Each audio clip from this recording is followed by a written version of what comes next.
माननीय विधायक जी क्योंकि अपने कामों को छोड़कर दूसरे के कामों का केवल श्रेय लेने का प्रयास करते हैं। और आप सेंटर पार्क की आप बात कर रहे हैं तो सेंटर पार्क कानपुर महानगर का दूसरा सबसे बड़ा पार्क था। स्वामी प्रसाद मौर्य जी को फोन करके मुझे भेजा, बजट नहीं आता कि मैं पार्कों का निर्माण कर पाऊं। अन्य विधायक जी बताया ना 7 साल में अपनी विधायक निधि से किस व्यक्ति का इलाज कराया। ये विधायक जी की गलती नहीं है। मैं मुद्दा विहीन विधानसभा में प्रशासन के द्वारा रामनवमी जुलूस को रोका गया। इस श्रमिक कॉलोनी के स्वामित्व के लिए आपने कोई भी ऐसा सकारात्मक काम नहीं किया। तो कार्यकर्ता भारतीय जनता पार्टी के कार्यकर्ता हैं। नमस्कार, आपका स्वागत है नेशन नाउ समाचार में। आपको बता दें अभी कुछ दिन पहले ही नेशन नाउ समाचार द्वारा गोविंद नगर विधानसभा के विधायक जो लोकप्रिय है काफ़ी जनता में, सुरेंद्र मैथानी जी, उनका साक्षात्कार किया गया था। उस साक्षात्कार के दौरान गोविंद नगर विधानसभा के विधायक ने तमाम तरीके की योजनाओं की बातें बताई, तमाम तरीके के कार्य बताएं और कई समस्याओं पर नेशन नाउ समाचार पर अपनी जवाबदेही भी तय की। लेकिन इस बीच एक ऐसी बात निकल कर सामने आ रही है जो सबको चौंकाने वाली है। चौंकाने वाली यह है कि भारतीय जनता पार्टी के विधायक सुरेंद्र मैथानी के इस वीडियो पर लगातार पूर्व पार्षद राघवेंद्र मिश्रा जी ने लगातार कमेंट किए। कमेंट में कई आरोप की तरीके ये कमेंट रहे हैं। सोचने के लिए ये मजबूर करते हैं कि भारतीय जनता पार्टी के विधायक और भारतीय जनता पार्टी से जुड़े राघवेंद्र मिश्रा का ये कमेंट किस ओर इशारा करता है। हम सबसे पहले उस कमेंट की बात करेंगे। पहला कमेंट इन्होंने जो किया है वो है, गोविंद नगर विधानसभा में पहला जनप्रतिनिधि ऐसा है जिसके कालखंड में 200 कार्यकर्ताओं के ऊपर रामनवमी यात्रा को लेकर गंभीर मुकदमे दर्ज हुए हैं। पहले इस सवाल से सीधा शुरुआत करेंगे राघवेंद्र मिश्रा जी से। स्वागत है आपका नेशन नाउ समाचार पर। ये कमेंट आपका काफी चौंका रहा है लोगों को और लगातार चर्चा का विषय बन गया है। देखिए, चर्चा का विषय बना नहीं है। 200 कार्यकर्ता भारतीय जनता पार्टी के कार्यकर्ता हैं, राष्ट्रवादी विचारधारा के कार्यकर्ता हैं। और चूंकि रामलला विद्यालय से जो यात्रा निकलती है मंदिर से, ये परंपरागत यात्रा है जिस यात्रा में मैं विगत 30 वर्षों से स्वयं भाग लेता हूं। और ये दुर्भाग्यपूर्ण रहा कि विगत वर्ष में पहले ही घटना ऐसी हुई कि प्रशासन के द्वारा रामनवमी जुलूस को रोका गया। हमारे स्थानीय जनप्रतिनिधियों को वहाँ के कार्यकर्ता फोन करते रहे तो उनका गैर जिम्मेदारान बयान ये आता है कि रामनवमी यात्रा की तैयारी को लेकर प्रशासन उन्हें बैठक में नहीं बुलाता। ये कैसा प्रश्न है? रामनवमी यात्रा सनातन धर्म के अनुयायियों की स्वाभिमान की यात्रा है। रामनवमी यात्रा भगवान राम के जन्म के अवसर पर भारतवर्ष में निकलने वाली एक यात्रा है। क्योंकि रामलला विद्या मंदिर जो है हमारा कानपुर महानगर में, ये छोटी अयोध्या के रूप में जाना जाता है और कहीं ना कहीं बहुसंख्यक समाज की आस्था का वो केंद्र है। तो अपनी खुशियों को इजहार करने के लिए, भगवान राम के जन्मोत्सव को मनाने के लिए वहां पर हजारों की संख्या में कार्यकर्ता और सनातन धर्मी और राष्ट्रवादी विचारधारा का कार्यकर्ता वहां पर एकत्रित होता है। पहला दुर्भाग्यपूर्ण ये है कि वहां की यात्रा को, रामनवमी यात्रा को स्थानीय प्रशासन ने रोका, जबरन उनके डीजों को बंद कराया, जबरन उनके साथ मारपीट की गई। साथ ही 200 कार्यकर्ताओं पर गंभीर अभियोग दर्ज करके उनको जो है बताने का ये काम किया गया कि इस तरह के कोई भी कार्य नहीं किए जाएंगे। उस पर स्थानीय जनप्रतिनिधि मौन है और वो ये कहकर केवल पल्ला झाड़ देते हैं कि मैं किसी कार्यकर्ता को जेल नहीं जाने दूंगा। अरे आज आप सरकार में हैं, सरकार में रहते हुए पुलिस द्वारा अगर इतने गंभीर अभियोग, हमारे उन कार्यकर्ताओं की गलती क्या थी कि क्योंकि परंपरागत यात्रा को अगर उसी स्वरूप में ले जा रहे थे तो उसमें किसी को आपत्ति क्या थी? और अगर आपत्ति किसी ने दर्ज की थी तो ये स्थानीय जनप्रतिनिधि का नैतिक दायित्व है कि उसको खड़े होकर उसका संचालन करे और उस यात्रा को जैसे निकलती थी निकाले। लेकिन ऐसा नहीं हुआ। हमारे यहाँ कई जगह की यात्राएं रोकी गई। हमारे यहाँ आपको बता दें कि तमाम जहां जहां पर भी यात्राएं, लोगों में रोष था, जहां से यात्राएं नहीं उठी वहां पर मैं स्वयं भी गया था। हमारे तत्कालीन जिलाध्यक्ष जी को मैं उनको भी लेकर गया था। लोगों में भारी मात्रा में रोष है और हमारे मोहज्जित कार्यकर्ताओं पर जो भारतीय जनता पार्टी की रीढ़ हैं, कुछ उसमें सभासद हैं, कुछ उसमें पूर्व पार्षद हैं, कुछ उसमें मंडल अध्यक्ष रहे हैं, कुछ उसमें 40-40 साल पुराने कार्यकर्ता ऐसे रहे हैं जिनके संघर्ष से भारतीय जनता पार्टी ने ये मुकाम हासिल किया है। अगर उन कार्यकर्ताओं पर अभियोग दर्ज है तो इसकी जवाबदेही भी स्थानीय जनप्रतिनिधि की तय होनी चाहिए। तो क्या आपकी नजर में लगता है कि विधायक जी की इसमें गलती है? देखिए, विधायक जी की गलती नहीं है। उसके पहले भी जनप्रतिनिधि रहे हैं। वो क्षेत्र पूर्व में कल्याणपुर विधानसभा का क्षेत्र रहा है, वर्तमान में गोविंद नगर विधानसभा का क्षेत्र रहा है। 2 बार हमारे माननीय विधायक सद्यो पचौरी जी भी रहे हैं। कहीं भी यात्राओं में अगर कोई व्यवधान उत्पन्न हुआ है तो उन्होंने मौके पर जाकर उसका निस्तारण किया है। लेकिन यहाँ तो यात्रा उठने से पहले और जिस तरह से कार्रवाई कार्यकर्ताओं पर की गई, स्थानीय जनप्रतिनिधि का फोन ना उठना, मौके पर न जाना, कहीं ना कहीं कार्यकर्ताओं में भारी रोष है। राघवेंद्र जी, आपने एक दूसरा कमेंट भी इसी में किया कि कानपुर से देहरादून उत्तराखंड के लिए ट्रेन तो मांग रहे हैं, पर जिन वार्डों में सीवर लाइन नहीं, वाटर लाइन नहीं, उस तरफ कोई योजना नहीं है और ना ही कोई आदर्श विधानसभा की आपने बात की है। क्या है ये पूरा मामला?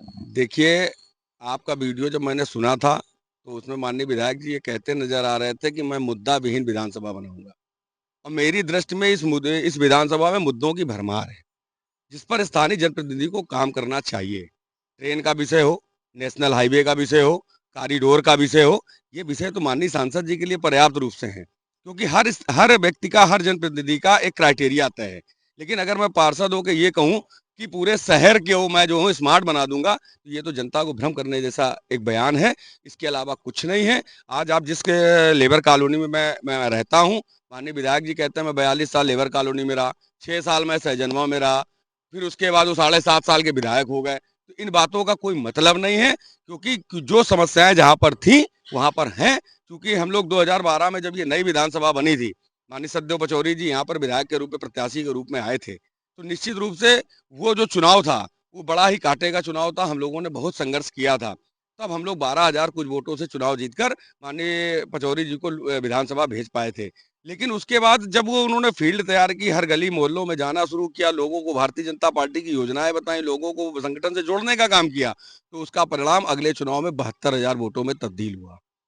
फिर चूंकि दुर्भाग्य था या सौभाग्य था कि माननीय पचौरी जी को लोकसभा का टिकट मिला, तो वो इसी विधानसभा से 82,000 वोटों से जीतकर यहाँ की जनता ने उन्हें लोकसभा भेजा था। और उसके बाद उपचुनाव जब हुआ, तो उपचुनाव में माननीय विधायक जी 21,000 वोटों से जीते थे, जनता से बड़े बड़े वादे करके।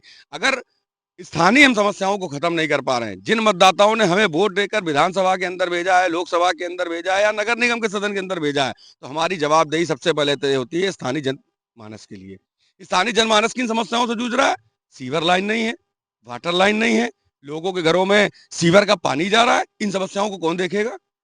नगर निगम के कार्यों का नारियल फोड़ देने से, उसको अपना बता देने से विकास पूर्ण नहीं होता। सांसद जी के कार्यों को अपना बता देने से विकास पूर्ण नहीं होता। लेकिन आप भी विधायक हैं, आप ये बताइए ना कि आपने किया क्या? आप कह रहे हैं 7 पुल मैंने बना दिए पूरी विधानसभा में, जरा 7 पुलों के नाम बता दीजिए आप हमें। है क्या 7 पुल? और फिर एक पुल अभी पीडब्ल्यूडी ने बनाया है, माननीय पचौरी जी भी उस समय सांसद थे, उसका उद्घाटन में मैं भी गया था। उस पुल को आखिरी में इतनी जल्दी उसका शिलान्यास करने की क्या जरूरत थी जब वो आधा अधूरा था? यहाँ पर केवल श्रेय लेने की ये होड़ मात्र है और जनता का ध्यान डायवर्जन करना कि हम ट्रेन चलवा देंगे, हम वायुयान चला देंगे। श्रमिक कॉलोनियों में रहने वालों को वायुयान की आवश्यकता नहीं है, वो अपना जहाँ भी जाना चाहेंगे जाएंगे। लेकिन यहाँ के लोगों की मूलभूत समस्या है सीवर की समस्या, यहाँ के लोगों की मूलभूत समस्या है वाटर लाइन की समस्या, यहाँ के लोगों की सबसे बड़ी मूल समस्या है कि श्रमिक कॉलोनियों के स्वामित्व की समस्या। जब जब श्रमिक कॉलोनियों का विषय उठता है, माननीय विधायक जी ज्ञापन देने पहुंच जाते हैं। अगले दिन पेपर में पढ़ाया था, क्या पिछले 7 साल से केवल ज्ञापन ही दिया जा रहा है? आखिर उस पर नीति निर्धारण क्या तय हुआ? सन 74 में उत्तर प्रदेश के अंदर राज्यपाल ने इसकी विक्रय की नीति बनाई थी। उस समय में तत्कालीन जो भी सरकारें थी, उस समय इसके स्वामित्व को देने की बात जब की जा रही थी, लेकिन यहाँ के मजदूर नहीं माने। क्यों? क्योंकि जब ये कॉलोनी बनी थी, ये कॉलोनी नजूल की जमीन पर बनी है। इस कॉलोनी को बनने में जो पैसा लगा था, वो उन मजदूरों की खून पसीने की कमाई है, जो 1952 से पहले तमाम प्राइवेट नौकरियां करते थे। उनके फंड का कोई भी लेखा जोखा नहीं था, उनका कोई वारिस नहीं था। तो माननीय प्रधानमंत्री, तत्कालीन प्रधानमंत्री ने उसी पैसे से इन कॉलोनियों का निर्माण किया। आज हम ये कह रहे हैं कि हम मल्टी स्टोरी बिल्डिंग में 1 BHK फ्लैट देके 9.5 लाख रुपए टोकन मनी ले लेंगे, तो यहाँ का नागरिक नहीं मानेगा, किन्हीं भी परिस्थितियों में नहीं मानेगा। क्योंकि हम यहाँ पर किराए के रूप में इससे ज्यादा रकम, जितनी इसकी लागत थी उससे ज्यादा रकम यहाँ का रहने वाला श्रमिक सरकार को दे चुका है। पहली बात। दूसरी चीज, राज्य सरकार इसकी एज ए केयर टेकर है। जब तक ये विषय माननीय प्रधानमंत्री जी के संज्ञान में नहीं आ जाएगा, तब तक यहाँ की जनमानस का कोई भला होने वाला नहीं है। केवल फोटो खिंचा लेने से, ज्ञापन दे देने से श्रमिक कॉलोनियों का कोई स्वामित्व मिलने नहीं जा रहा। उसमें नीति निर्धारण होना चाहिए। हमारे बीच में तमाम ऐसे वरिष्ठ नेता आज भी हैं जिन्होंने कॉलोनी की लंबी लड़ाइयों को लड़ा है।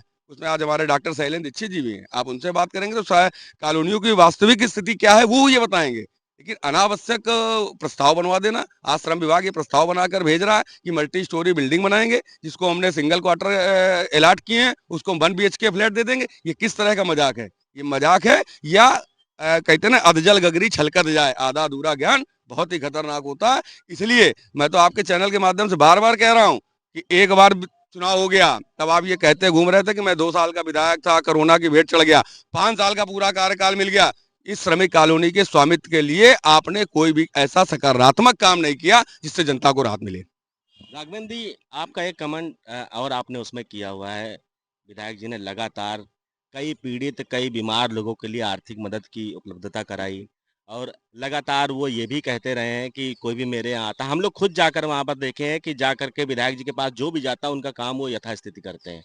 आपने ये आरोप जो लगाया है कि नाम लिख देते हैं, ये कर देते हैं, तो अगर कोई अच्छा काम करके वो नाम लिख रहा है तो उसमें गलत क्या है? देखिए, ये तो एक स्वाभिमानी व्यक्ति का मान मर्दन करने जैसा है। आप कह रहे हो गलत क्या है? मुख्यमंत्री विवेकाधीन कोष कब से चल रहा है? आप तो मीडिया के बंधु हैं, आपको मालूम होगा। प्रधानमंत्री विवेकाधीन कोष कब से चल रहा है? क्या ये सिंगल विधायक पूरे भारतवर्ष में ऐसे हैं जो केवल विवेकाधीन कोष का पैसा दिला रहे हैं? उसका एक फॉर्मेट है। उस फॉर्मेट में स्पष्ट है कि स्थानीय विधायक लिख दे या सांसद उस पे कवरिंग लेटर अपना लगा दे। जो भी व्यक्ति वहाँ पर कवरिंग लेटर लगाने जाता है, माननीय विधायक जी उसको फेसबुक पे डाल देते हैं कि मैंने इनको 50,000 दिलाए। भाई, क्यों? अगर वो व्यक्ति इस इतना सक्षम होता कि अपने परिवार का इलाज करा सकता, अपने बहन-बेटियों का इलाज करा सकता, अपने भाई का इलाज करा सकता या अपना स्वयं का इलाज करा सकता, तो आपके दरवाजे जाता ही क्यों? अगर आपके दरवाजे जाता, हम लोग चूँकि सनातन धर्म को मानने वाले हैं, हमारे यहाँ हमारे विद्वान जन, हमारे संत जन इसको कहते हैं कि अगर आप दाहिने हाथ से दान दीजिए, तो बाएँ हाथ को भी पता नहीं लगना चाहिए। आप तो उसकी मार्केटिंग करने लग जाते हैं। ये कैसा उत्तर है? किसी गरीब आदमी अगर वो गरीब है, तो ये उसका अपराध नहीं है। तो क्या आपकी नज़र में लगता है कि अगर कोई व्यक्ति काम करे तो उसका नाम नहीं लिखना चाहिए? देखिए, ये घोर पाप है। उसके पहले भी विधानसभा विधायक रहे हैं। तमाम लोगों को विवेकाधीन कोष से पैसा दिलाया गया है। तमाम लोगों को प्रधानमंत्री विवेकाधीन से कोष पैसा दिलाया गया है। मैंने तो पचौरी जी को भी देखा है। अगर तमाम लोगों को पैसा दिलाया तो उस व्यक्ति को केवल पत्र के माध्यम से अवगत कराया दिया जाता था कि भैया आपका पैसा ये स्वीकृत हो गया, आप जाके इलाज कराइए। इसको आम जनमानस में डालकर अब आप हमारे मोहल्ले में 12 क्वार्टर हैं। कोई व्यक्ति अगर गरीब है, स्वाभिमानी है, वो आपसे नहीं मांग सकता। अगर सरकार की किसी योजना का लाभ ले रहा है, तो क्या पार्षद होने के नाते मैं उसकी मार्केटिंग करूं? ये गलत है। मुख्यमंत्री जी जब कॉलोनियाँ देते हैं या जब आवास देते हैं तो उनको बुला करके मंच पे बकायदा उसकी चाबी सौंपते हैं। तो क्या लगता है आपको वो भी गलत देखिए, है? इस योजना को मुख्यमंत्री जी सबका नाम नहीं ओपन कर देते हैं। पूरे प्रदेश के अंदर किन-किन लोगों को प्रधानमंत्री आवास योजना के नाम पर जो है आवास दिए गए, इसकी सूची तो हो सकती है, लेकिन इलाज क्या होता है? माँगना। हमारे शरीर को अगर किसी चीज़ की आवश्यकता है, तो माने चूँकि ये जो राशि आती है, ये जिलाधिकारी के माध्यम से आती है, लेखपाल इस पर रिपोर्ट लगाता है। हाँ, अगर वो अपनी विधायक निधि से किसी को कोई पैसा देते, भाई चूँकि कोरोना काल से पहले उत्तर प्रदेश विधानसभा के जो अधिनियम है, जो भी उनका बायलॉज है, उसमें ये नियम है कि 5 करोड़ की जो उनकी विधायक निधि होती है, उसमें से 20 लाख रुपए वो किसी को इलाज के नाम पर आम जनमानस के व्यक्ति को दे सकते हैं। जो कि कोरोना में 5 लाख रुपए और बढ़ाई गई। वो राशि हो गई 25 लाख रुपए। माननीय विधायक जी बताया ना 7 साल में अपनी विधायक निधि से किस व्यक्ति का इलाज कराया है? अगर अपनी विधायक निधि से उन्होंने किसी का इलाज कराते और उसका नाम डालते, तो या शायद हम इसको कहते कि नहीं चलो विधायक जी ने किया है। लेकिन मुख्यमंत्री विवेकाधीन कोष और प्रधानमंत्री विवेकाधीन कोष से जो भी राशि दी जाती है, उसमें किसी का कोई योगदान नहीं है। वो सीधे सरकार से उस इलाज से जिसको चाहिए उसको प्राप्त होता है और हमारी सरकार में माननीय मुख्यमंत्री जी ने इसकी संख्या बढ़ाई है। चूँकि अब तो साल में 2 बार मुख्यमंत्री विवेकाधीन कोष से पैसा जो है दिया जा रहा है और निश्चित रूप से दिया जा रहा है। हम भी कई लोगों को दिलाए हैं। हमने तो जब से ये देखना शुरू किया कि वो व्हाट्सएप पे और फेसबुक पे जो लिस्टें आने लगी हैं, तो मैंने तो उस लोगों को वहाँ भेजना बंद कर दिया। मैंने कहा माननीय सांसद जी के यहाँ से पत्र लिखा लो, तुम्हारा काम हो जाएगा और तुम्हारा नाम भी किसी को पता नहीं चलेगा। राघवेंद्र जी, लगातार आप इतने सारे कमेंट कर रहे हैं, कमेंट में आरोप भी लगा रहे हैं, लेकिन पूरे कानपुर नगर में केवल क्या मैथानी जी एक विधायक आपको हैं मिले जो आप लगातार उनके बारे में कमेंट करते रहे हैं, पहले भी आपने किया, अन्य विधायक क्या साफ सुथरे हैं? देखिए, साफ-सुथरे क्योंकि भारतीय जनता पार्टी की नीतियाँ बिल्कुल स्पष्ट हैं। भारतीय जनता पार्टी की विचारधारा बिल्कुल स्पष्ट है। एक व्यक्ति से चलने वाली पार्टी ये भारतीय जनता पार्टी नहीं है। लेकिन कुछ लोगों को ऐसा भ्रम हो जाता है कि मेरे कारण भारतीय जनता पार्टी बढ़ी, ऐसा नहीं है।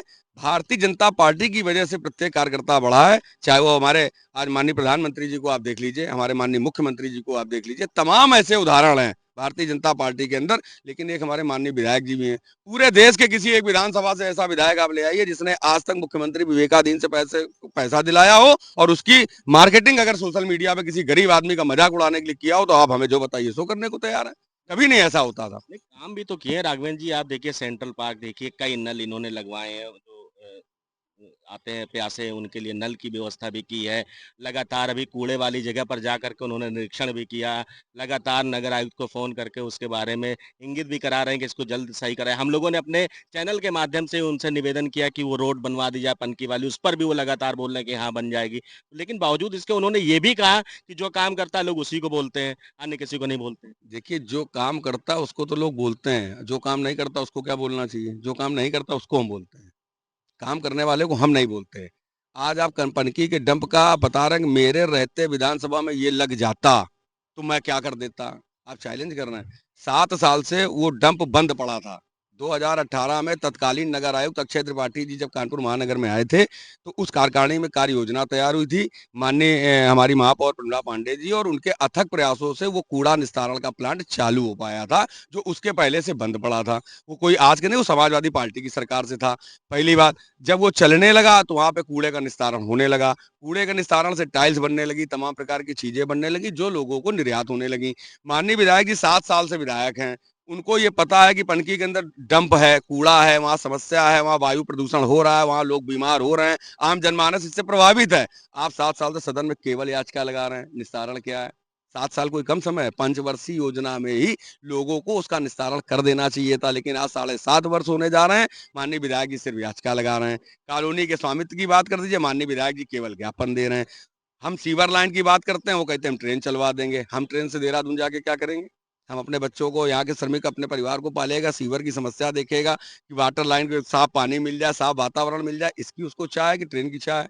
तो माननीय विधायक जी चूंकि अपने कामों को छोड़कर दूसरे के कामों का केवल श्रेय लेने का प्रयास करते हैं। चूंकि आप जिस विजयनगर की आप बात कर रहे हैं, विजयनगर से भौती का जो बाईपास बनने जा रहा है, वो माननीय सांसद जी के प्रयासों से बनने जा रहा है। उस उद्घाटन अभी पिछले महीने में हुआ था। मैं भी था, शायद आप भी रहे होंगे, अन्य कार्यकर्ता भी रहे होंगे। हर व्यक्ति के काम को आप अपना बता दें। हर पार्षद कोई बेचारा रोड बना के लाता है, नगर निगम से कितना संघर्ष करके लाता है, उसके संघर्ष को कोई नहीं देखता। हाँ, माननीय विधायक जी ये कहते कि हम अपनी विकास निधि से, हम अपनी विधायक निधि से शास्त्री नगर को 5 रोडें दे रहे हैं, लाजपत नगर को 5 रोडें दे रहे हैं, सर्वोदय नगर को 5 रोडें दे रहे हैं, पनकी को हम ये दे रहे हैं, फलानी जगह हम ये दे रहे हैं। और आप सेंटर पार्क की आप बात कर रहे हैं, तो सेंटर पार्क कानपुर महानगर का दूसरा सबसे बड़ा पार्क था, जहां पर दशहरे का बहुत बड़ा मेला होता था। भावी समय में तो वो मेला आज के समय में तो समाप्त हो गया। अब हम लोग कल बच्चों को कहानियां सुनाएंगे कि शास्त्री नगर में एक बड़ा मेला हुआ करता था। क्योंकि वो पार्क की बाउंड्री और पाथवे का प्रस्ताव स्वयं मैं लेकर गया था। हमारे तत्कालीन क्षेत्रीय अध्यक्ष थे मानवेंद्र सिंह जी भाई साहब, उनसे मैंने कहा, हमने भाई साहब हमारे यहाँ ये बहुत बड़ा पार्क है, अगर ये थोड़ा बाउंड्री और पाथवे हो जाता तो बच्चों को खेलने की भी समस्या समाप्त हो जाती। दूसरी चीज, अतिक्रमण और जिस तरह से गंदगी लोग पार्क में करते हैं वो भी समाप्त हो जाता। मानवेंद्र जी ने उस समय मुझको तत्कालीन श्रम मंत्री थे स्वामी प्रसाद मौर्य जी को फोन करके मुझे भेजा। वो प्रस्ताव चला, प्रस्ताव उन्होंने भेजा श्रम विभाग के, श्रम आयुक्त, चूंकि पार्क श्रम विभाग का है, तो उस समय श्रम आयुक्त थे आपके मोहम्मद मुस्तफा जी, अनिल कुमार जी। तो अनिल कुमार जी ने स्पष्ट हाथ खड़े कर दिए थे कि राघवेंद्र जी, श्रम विभाग में इतना बजट नहीं आता कि मैं पार्कों का निर्माण कर पाऊं, और ये करने में मैं अक्षम हूँ। खैर, मैंने माननीय क्षेत्रीय अध्यक्ष जी को पुनः अवगत कराया। हम लोगों का सौभाग्य था कि बोबड़े जी करके एक हमारे यहाँ श्रमायुक्त आए, और वो 15 ही दिन बाद वो जो है कानपुर नगर के जो है आयुक्त मंडल, आयुक्त का उनको भी चार्ज मिला। तो केडीए की प्रथम सीएसआर फंड से उन्होंने 85 लाख रुपए उस पार्क के बाउंड्री और पाथवे के लिए स्वीकृत किए थे। उसमें विधायक जी का क्या रोल है? पहली बात। दूसरी चीज, विधायक जी के अंदर जो पार्क के अंदर जो भी चीजें लगाई गई, वो विधायक निधि से नहीं लगाई गई, वो स्मार्ट सिटी के अंतर्गत लगाई गई। स्मार्ट सिटी का अध्यक्ष भी कमिश्नर होता है। स्मार्ट सिटी के माननीय सदस्य जो होते हैं वो माननीय सांसद जी होते हैं। वो केंद्र की एक वो है, व्यवस्था है। तो वहां पर सारी चीजें स्मार्ट सिटी के नाम पर की गई, तो उसमें विधायक निधि कहाँ लगी? केवल ये कह देना कि ये पार्क बन गया तो ये मैंने बना दिया, वो पार्क बन गया तो मैंने बना दिया। अरे आपने क्या बनाया वो आप बताओ ना। आप 7 पुलों की बात बता रहे हो, 7 पुल हैं कहाँ? पूरी विधानसभा में 7 पुल बताइए हमको। आप कह रहे हो मैंने एलिवेटेड करा दी, तो एलिवेटेड तो नितिन गडकरी जी उसका उद्घाटन कर चुके हैं पैरासूट फैक्ट्री के चौराहे पर, तत्कालीन सांसद सददेव पचौरी जी के कालखंड में। तो उन कामों को बताकर केवल जनता को भरगलाने का काम किया गया 5 साल, उसके अलावा कुछ नहीं किया गया। तो ये थे हमारे साथ पूर्व पार्षद राघवेंद्र मिश्रा जी, जिन्होंने लगातार नेशन नाउ समाचार की खबर पर कमेंट किया, जिस कमेंट के सापेक्ष हम लोगों ने इनसे सीधी बात की। हालांकि विधायक जी ने लगातार अपने कार्यों को गिनाया, अपनी उपलब्धियों को बताया, अपने विधानसभा में होने वाले विकास के बारे में बताया, लेकिन वहीं दूसरी ओर उन्हीं के पार्टी के कार्यकर्ता यानी कि पूर्व पार्षद राघवेंद्र मिश्रा का ये आरोप लगातार सुर्खियां बना हुआ है। और क्या है पूरा मामला भारतीय जनता पार्टी के विधायक के बीच में, भारतीय जनता पार्टी के पूर्व पार्षद राघवेंद्र मिश्रा जी के बीच में और अन्य कार्यकर्ता इस बारे में क्या सोचते हैं, कमेंट में जरूर बताएं।